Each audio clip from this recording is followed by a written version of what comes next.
Барлықтарыңызға сәлем, құрметті достар. Сіздермен бірге Қуанышты медицина, оның жүргізушісі мен Қуанышбек. Бүгінгі видеода бірге қантты диабет ауруын, сахарный диабетті талқылайық. Қантты диабет эндокриндік аурулардың ішінде өте жиі кездесетін, зат алмасуының бұзылуынан болатын, қандағы қанттың, яғни глюкозаның деңгейінің жоғарылауымен жүретін ауру. Организмде глюкоза болады. Глюкоза бізге энергияның көзі.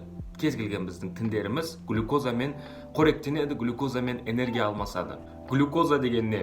Глюкоза деген бұл көмірсу, біздің тіндерімізге негізгі қажет энергия көзі. Глюкозадан біз энергия аламыз, және де тіндегі болып жатқан барлық зат алмасу процестері осы компонентпен жүзеге асырылады. Дені сау адамда глюкоза ұйқы безінен бөлінетін инсулин деген гормонмен реттеліп отырады.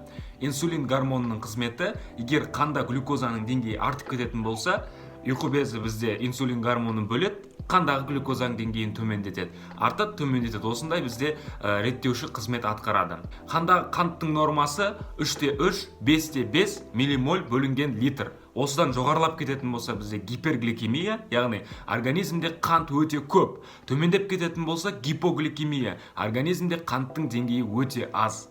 Қантты диабеттің біз екі түрін ажыратып қарастырамыз. Бірінші түрі, екінші түрі. Бірінші түрінде бізде ұйқы безінде инсулин бөлетін клеткалар бұзылуынан болады. Ұйқы безі инсулинді бөле алмай қалады. Соның себебінен қандағы глюкозаның деңгейі шамадан тыс артып көрінеді. Бұндай кезде клиникалық көріністері қантты диабеттің өте айқын болады. Бірінші типтік қантты диабеттің клиникалық көріністеріне бұл қатты шөлдеу, науқастың жасының жас болуы, кіші дәреттің көп кетуі, полиурия деп атайды, полидипсия, жаңа біздің шөлдеуіміз, одан кейін зәрде ацетонның анықталуы, одан кейін қандағы әрине глюкозаның деңгейінің шамадан тыс артып кетуі көрініс береді. Екінші типі, бұл кезде инсулин өндіріледі, ол инсулиндерді организмнің тіндері қабылдай алмай қалады, инсулинге резистентті деп аталады.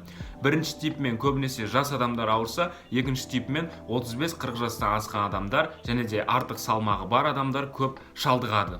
Біріншілік қантты диабеттің емінде тек қана инсулин препараттарын енгізу болып табылады. Яғни сырттан жаңағы гормонды организмге түсіруіміз қажет. Себебі организм өзі оны өндіре алмай жатыр.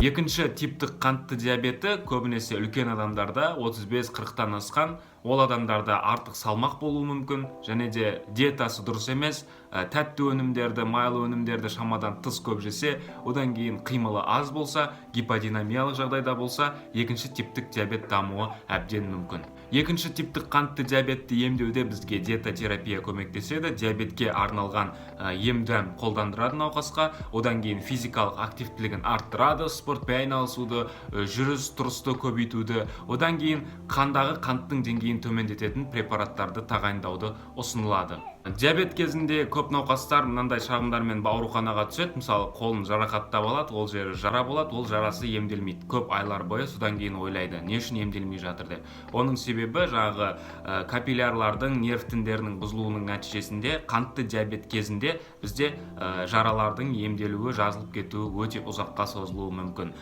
Жалпы қантты диабет бұл өте ауыр ауру. Не ауырлатады? Бұл қантты диабеттің асқынулары бізді осы ауруды ауырлатады достар. Яғни бұл қантты диабет кезінде микро және де макроангиопатиялар, тамырдың бұзылыстары, одан кейін көздің бұзылыстары, соқырлыққа дейін алып кетуі мүмкін. Жүрек және де ми, қан айналымының бұзылыстары, бүйректің бұзылыстары, диабеттік нефропатиялар көрініс беруі мүмкін. Сол себепті достар, егер жаңағыдай шөлдеу, суды көп ішу, ауыздың қатты құрғауы, одан кейін көп кіші дәретке отыру, егер дене салмағыңыз артып бара жатқан болса, немесе кішкентай бала салмағы азайып жаңағыдай көріністерді беріп жатқан болса, бірден дәрігерге барып қаралуларыңыз қажет достар. Маған берген профессор, диабет бұл ешқандай приговор емес. Адам егер өзінің өмір салтын жақсы ұстанса, диабетке қарсы емделетін препараттарды алса, оның өмірі кәдімгі адамның өміріндей болады деп айтқан болатын. Сол себепті достар, денсаулықтарыңызға бейжай қарамаңыздар. Диабетті анықтаудың, диабеттің алдын алудың жолдары бұл бірден ауруды анықтап көру, яғни қанда қанттың деңгейін тексереді. Дәрігерге барсаңыздар, қанттың деңгейі қалай болады, соған байланысты дәрігердің тактикасы ары қарай өрбиді. Денсаулықтарыңыз мықты болсын. Сіздермен бірге болған Қуанышты медицина, оның жүргізушісі мен Қуанышбек. Всем пока.